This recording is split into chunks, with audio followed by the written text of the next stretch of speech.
नमस्कार मैं मौजिद बंधुসকল পলকতে চাওক আজি 9টা গুৰুত্বপূৰ্ণ খবৰ। প্ৰথমটো খবৰ মাত্ৰ 3 ঘণ্টাৰ পিছতে মুকলি কৰি দিয়া হল আমচুৰ সভাপতি ৰেজাউল কৰিম চৰকাৰক। 1980 চনৰ পৰা আমচুয়ে সংগ্ৰাম কৰি আহিছে, কোনো কাৰণতে বন্ধ নহয় আমচুৰ আন্দোলন। থানাৰ পৰা ওলাই পুনৰ গৰ্জন আমচুৰ সভাপতি ৰেজাউল কৰিম চৰকাৰক। মাত্ৰ 3 ঘণ্টাৰ পিছতে মুকলি কৰি দিয়া হল আমচুৰ সভাপতি ৰেজাউল কৰিম চৰকাৰক।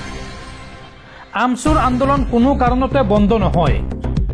1980 চনৰ পৰা আমচুয়ে সংগ্ৰাম কৰি আহিছে। আহিবলগীয়া দিনবোৰতে অন্যায়ৰ বিৰুদ্ধে আমচুয়ে মাত মাতি যাব। য'তে অন্যায় হ'ব তাতে আমচুয়ে কৰিব আন্দোলন। অসমত গাজা সদৃশ পৰিৱেশৰ সৃষ্টি হৈছে। মুখ্যমন্ত্ৰীয়ে বাছি বাছি ফৰেষ্ট অঞ্চলৰ পৰা একাংশ লোকক খালী কৰিব নালাগে। আমাক জেল দি ভাবুকি দি আন্দোলন বন্ধ কৰিব নোৱাৰে। এইখন চৰকাৰে কোনো গণতান্ত্ৰিক আন্দোলনৰ ভাষা বুজি নাপায়। আমি গণতান্ত্ৰিক আন্দোলনত বিশ্বাসী। আমি গণতান্ত্ৰিকভাৱে প্ৰতিবাদ কৰিছিলোঁ। হাজাৰ হাজাৰ সংখ্যালঘু লোকে আন্দোলন কৰিছে। আজি যিসকলক উচ্ছেদ কৰিছে এইসকল ভূমিহীন লোক। থানাৰ পৰা ওলাই এই মন্তব্য আমচুৰ সভাপতি ৰেজাউল কৰিম চৰকাৰৰ। পৰৱৰ্তী খবৰ ৰাজ্যত পুনৰ সংঘটিত হৈছে আন এক শোকাবহ ঘটনা। এইবাৰ বান্দৰ খেদিবলৈ ঘৰৰ চৌদিশে নিজে লগোৱা বিদ্যুৎ পৰিবাহী তাঁৰত লাগি মৃত্যু হৈছে 2 ভাতৃৰ। বিদ্যুৎ পৃষ্ঠ হৈ মৃত্যু হৈছে উত্তৰ লখিমপুৰৰ সুপৰিচিত গাজী বুক পিষ্টলৰ স্বত্বাধিকাৰী আব্দুল কাদিৰ আৰু তেওঁৰ ভাতৃ নুৰ আলম কাজিৰ। বান্দৰৰ উপদ্ৰৱ ৰোধৰ বাবে বিদ্যুৎ পৰিবাহী তাঁৰ লগাইছিল এই পৰিয়ালটোৱে। পৰৱৰ্তী খবৰ শিক্ষাৰ্থীক লৈ বৃহৎ ঘোষণা।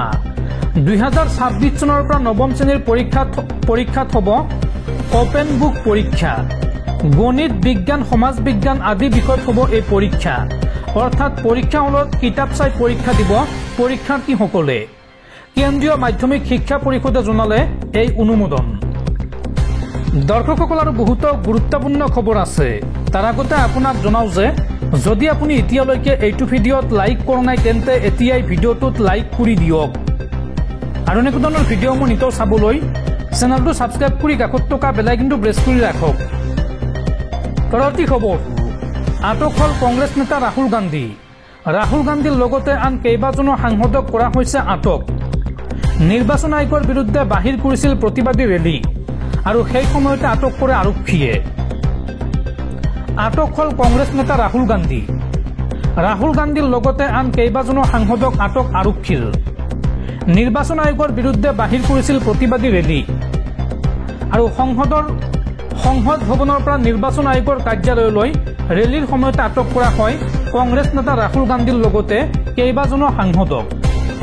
নিৰ্বাচন আয়োগৰ বিৰুদ্ধে তুলিছিল বিস্ফোৰক অভিযোগ বিৰোধীয়ে। নিৰ্বাচন আয়োগৰ বিৰুদ্ধে অভিযোগ তুলি বিৰোধী নেতাসকলৰ এই প্ৰতিবাদ। সোমবাৰে নিৰ্বাচন আয়োগে আলোচনাৰ বাবে মাতিছিল বিৰোধীক, কিন্তু তাৰ পৰিৱৰ্তে ৰাজপথত উত্তাল প্ৰতিবাদ সাব্যস্ত কৰে বিৰোধীয়ে। আৰক্ষীয়ে 2খনকৈ বাছেৰে উঠাই লৈ গৈছে প্ৰতিবাদকাৰীসকলক। পৰৱৰ্তী খবৰ ধেমাজি ন্যায়িক দণ্ডাধীশ আদালতৰ ঐতিহাসিক ৰায়দান। পুত্ৰৰ প্ৰাণ লোৱা ভৱকান্ত নৰহক যাৱজ্জীৱন কাৰাদণ্ড বিহিলে আদালতে। যাৱজ্জীৱন কাৰাদণ্ডৰ লগতে 2000 টকাৰ জৰিমনা বিহে আদালতে। পৰৱৰ্তী খবৰ আমচুৰ প্ৰতিবাদ সন্দৰ্ভত এইবাৰ প্ৰতিক্ৰিয়া প্ৰকাশ কৰিছে ৰাজ্যৰ মুখ্যমন্ত্ৰী হিমন্ত বিশ্ব শৰ্মাই। হিমন্ত বিশ্ব শৰ্মাই এই সন্দৰ্ভত কয় যে আমচুয়ে হুলস্থুল কৰিলে 2টা উচ্ছেদ বেছিকৈ হ'ব। সংখ্যালঘু অধ্যুষিত এলেকাত উচ্ছেদ কৰা নাই, মিয়া মুছলমানক উচ্ছেদ কৰিছো। এই মন্তব্য ৰাজ্যৰ মুখ্যমন্ত্ৰী হিমন্ত বিশ্ব শৰ্মাৰ। আমচুয়ে প্ৰতিবাদ কৰিলেও আমি যিটো কাম কৰিম বুলি কৈছো সেইটো কৰিমেই। আমচুয়ে হুলস্থুল কৰিলে 2টা উচ্ছেদ বেছিকৈ হ'ব। সংখ্যালঘু অধ্যুষিত এলেকাত উচ্ছেদ কৰা নাই, মিয়া মুছলমানক উচ্ছেদ কৰিছো। বনভূমিত জোৰ জুলুমকৈ বসবাস কৰা সকলক উচ্ছেদ কৰিছো। ভিজিআৰ পিজিআৰত জোৰ জুলুমকৈ প্ৰৱেশ কৰা সকলক উচ্ছেদ কৰিছো। মিয়া মুছলমানৰ বাবে চৰত আমি মাটি দি থৈছো। অসমৰ আধা মাটি চৰত মিয়া মুছলমানৰ বাবে আছে, তাত আমি নাযাওঁ বা আমি একো নকওঁ। আৰু এই সন্দৰ্ভত আমচুৱে প্ৰতিবাদ কৰিলেও আমি যিটো কাম কৰিম বুলি কৈছো কৰিমেই এই মন্তব্য মুখ্যমন্ত্ৰীৰ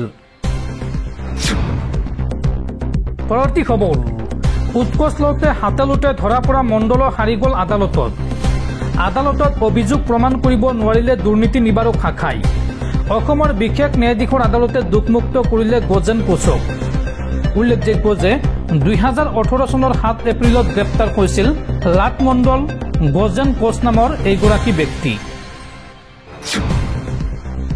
পৰৱৰ্তী খবৰ মুখ্যমন্ত্ৰীৰ বাবে ভাত এৰিলে বিজেপিৰ মহেন্দ্ৰ ছেত্ৰীয়ে হিমন্ত বিশ্ব শৰ্মাই পৰৱৰ্তী মুখ্যমন্ত্ৰী ৰূপে শপত নোলোৱা পৰ্যন্ত ভাত নোখোৱাৰ সংকল্প যোৰহাটৰ মালৌখুটিৰ মহেন্দ্ৰ ছেত্ৰীৰ আৰু তেতিয়ালৈকে ফলমূল খাই জীৱন চলাব বিজেপিৰ এই কৰ্মীজনে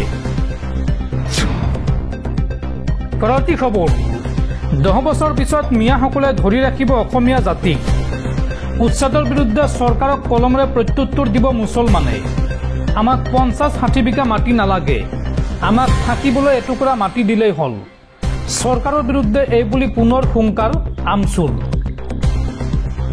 10 বছৰ পিছত মিয়াসকলে ধৰি ৰাখিব অসমীয়া জাতিক 50 জন হিমন্ত বিশ্ব শৰ্মা আহিলেও তেতিয়া মুছলমানক ক্ষতি কৰিব নোৱাৰে মুখ্যমন্ত্ৰী আমাৰ ঘৰ ভাঙিছে কিন্তু আমাক মাৰি শেষ কৰিব নোৱাৰে আমাক 50-60 বিঘা মাটি নালাগে আমাক থাকিবলৈ এটুকুৰা মাটি দিলেই হ'ল 26ৰ গাদী দখল কৰিবলৈ উচ্ছেদিতক গুলিয়াই মাৰিছে মুখ্যমন্ত্ৰীয়ে উচ্ছেদৰ বিৰুদ্ধে চৰকাৰক কলমেৰে প্ৰত্যুত্তৰ দিব মুছলমানে মিয়া বুলি কোনো জাতি নাই মিয়া কেৱল এটা সন্মানীয় শব্দহে অসমীয়া জাতিক থানবান কৰিব বিচাৰিছে মুখ্যমন্ত্ৰী হিমন্ত বিশ্ব শৰ্মাই চৰকাৰৰ বিৰুদ্ধে এই হুংকাৰ আমচুৰ সভাপতি ৰেজাউল কৰিম চৰকাৰৰ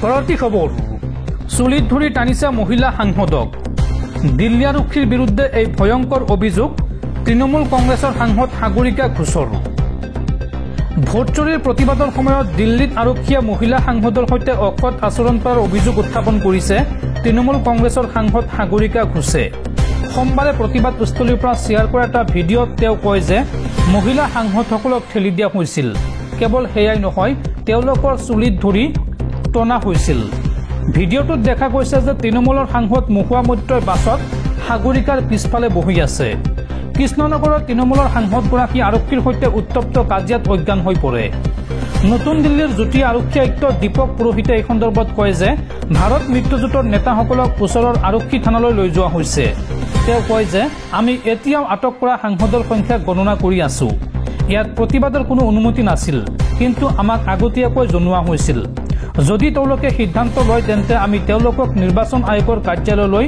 লৈ যোৱাৰ ব্যৱস্থা কৰিম নিৰ্বাচন আয়োগৰ কাৰ্যালয়ত আৰক্ষীৰ উপযুক্ত ব্যৱস্থা আছে